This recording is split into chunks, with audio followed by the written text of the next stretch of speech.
introduce yourself first and then your topic and then remaining. Good morning, one and all present here. I am Priya Dhata. I am Ruchita Jain. I am Sakitan. I am Sanya Jalan. And I am Pooja Sharma. We are here to give a poster presentation on poverty and inequality. Firstly, to begin, the relationship between gender inequality and absolute poverty is a very complex and controversial topic, but it is being debated very much nowadays. Absolute poverty has been traditionally understood to mean a lack of access to resources, productive assets, and the gender inequality refers to difference between men and women in regard to social, economic, political or other attainments or attributes. The gender gap between men and women is linked with the unequal situation in the labour market. Absolute poverty exists and women suffer from poverty more than men. The highly skewed, decision-making institutions are highly skewed against women, and they experience very low enrollment ratio in primary, secondary and tertiary institutions. Gender inequality and absolute poverty is more than a matter of social justice, it's a fundamental human right. The aim of our poster, to find the empirical association between absolute poverty and gender inequality in Nepalese context. Further, why this topic is important? It is important because it interests and even excites people. It is a specific topic and a durable and relevant topic. The further contents, review, method, major finding, discussion, recommendation and finally conclusion. Now there is a critical review on this topic. The difficulty originates from different shapes and form, gender inequality and poverty, depending on economic, social and ideological context. According to Ghata research, women on average work more but have less command on their income as well as on their assets. Nor they have the control on their own labors. Men may prohibit their wives from working outside their household and seclude them. Educational, literacy, access to media, decision making are some of the areas of gender disparities. Gender indicators Started conducting Nepal Living Standard Survey to measure consumption-based poverty, and the method used in the study is descriptive and qualitative method, as it facilitates the researcher to gain analytical and statistical forecasts. The research was conducted from Central Bureau of Statistics, and the sample was selected from the secondary data source. And for our major findings, from the above statistical report, we can see the difference in literacy rate among rural and urban area in Nepalese context. Women are more illiterate than men, and across the globe, 63% of illiterate youth are women. And while gross weekly earning of male is compared to female, and 80.5% male are working characters, and while only 19.5% are female working characters. And the justification, our findings clarify that poverty has a women's face, as women are more illiterate than men, as well as the weekly earnings of women are very less as compared to men. Now the discussion part. The relationship between poverty and inequality is neither clear nor direct.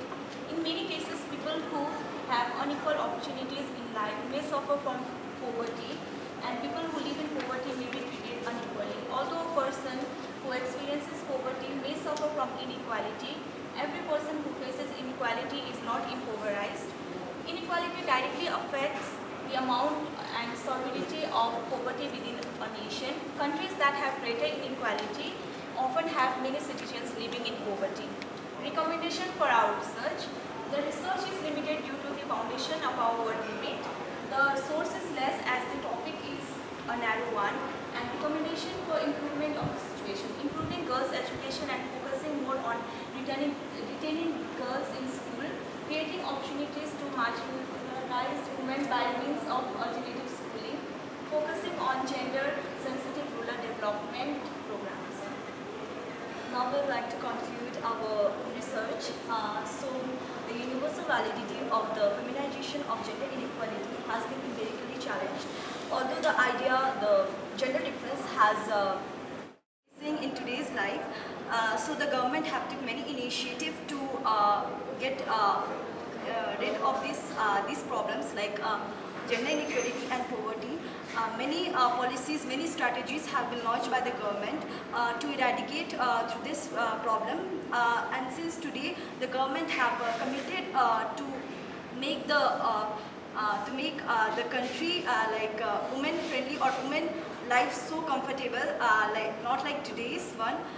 So by women enhancing women's control over decision making in the household, gender inequality also translates into better perspective and better well-being of children, reducing poverty of future generations.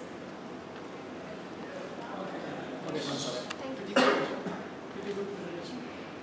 What do you mean by this absolute poverty, and then why it's inequality is in the generic terms, but you are mentioning it's more about the females, right? Yes. You are talking about the females, so you could say that's gender inequality, right? Instead of saying this poverty and inequality, you could say poverty and gender inequality. And mostly you are talking about the Nepal's case. So Yes, you so we could didn't make more specific in there, right? So what is that absolute poverty and why it's women inequality? Absolute poverty, it means that there is lack of resources, productive assets, and even in income they don't have that facilities and everything. And especially according to the research, we have found that women especially face poverty more than men. Definition by which UN organizations or World Bank or what? No, it's definition by... You have that reference? Yes, right? yes. You have studied that one. Yes. Okay, and then gender inequality in Nepal. You have mentioned many times there. How you can distinguish that there is inequality, gender inequality in Nepal? How you would distinguish that? A statistical report we have What it forecasted says. here. As compared to men, females are more illiterate, as the percentage of females are very less compared to men. Okay, in education level wise also it's... Yes. Yes, sir. What about the income levels? Income level also female are Yeah. more... You have Female that- work more, but they are getting less income. You have found that also. Yes. How recent is that data? It's in 2011, 12, 13 that we have used. And in Tharu community also there is gender inequality among poverty. What was your source? Any source? From where did you get this? Central Bureau of Statistics. You mentioned that. Very good. I have mentioned. One thing, Nada, you have mentioned about the yen, Yes, sir. yes, and you are saying some relations with the labor market, something. Your end, but what you have found some relations with the labor market of this poverty inequality? Like in labor market also, women work, so suppose the pay time is, working time is 10 to 5. Women also work 10 to 5, men also work 10 to 5. But women are paid less according to men, compared to men. And they can't control on their labor also. Women are not able to control. They get less opportunities, less job. Okay, that is the issue. Yes. These are the mostly, you are talking about the phenomena. Mostly your topic says that poverty is there, inequality is there. That's Yeah. just a phenomena you are talking. If you have mentioned that impact of poverty and inequality, gender inequality, then it could be more in a better research paper, right? So, did you find any impact of this inequality in labor market or overall the economic development of Nepal? There are several impacts. Women are always lagged back. They don't get opportunities. If they don't get opportunity, if they have get the opportunity, what would happen, right? okay, if they get the opportunity, So The they first could give contribute more to the opportunity nation. to women also. That means half of the population is women in Nepal. Yes. If they are given opportunity, then the development will be the The Yeah. primary, times, right? Almost. yeah, the So- primary criteria is the rise in GDP. Rise in GDP is the first criteria. Second is it will give an initiative, or it will give women will start doing, like, they will start giving their own decisions. They will feel that You they could are find that independent. those things in the literature anyway. And contribute to the nation You should also. have mentioned those things, then it would be very perfect research. I think it's okay. Otherwise, if you have questions, you can. No question. Actually, just a small suggestion. The title itself is actually not conveying the main theme of your work, actually, poverty and gender inequality. And you have collected these statistical data from CBS. Now, if you want to actually say study the relationship between poverty and gender inequality, then there are different dimensions of poverty. You could actually take out those different dimensions of poverty from the statistics itself, and you have different dimensions of gender inequality also. So you could actually relate these two things by using some statistical tools. With that, you could actually come up with this particular conclusion. You said that there is no such black and white sort of relationship. So there should be a basis to say that. So if you have a collection of data on these different dimensions of these two constructs, poverty and gender inequality, then you could do better work. Of course, represent it very nice. Thank you.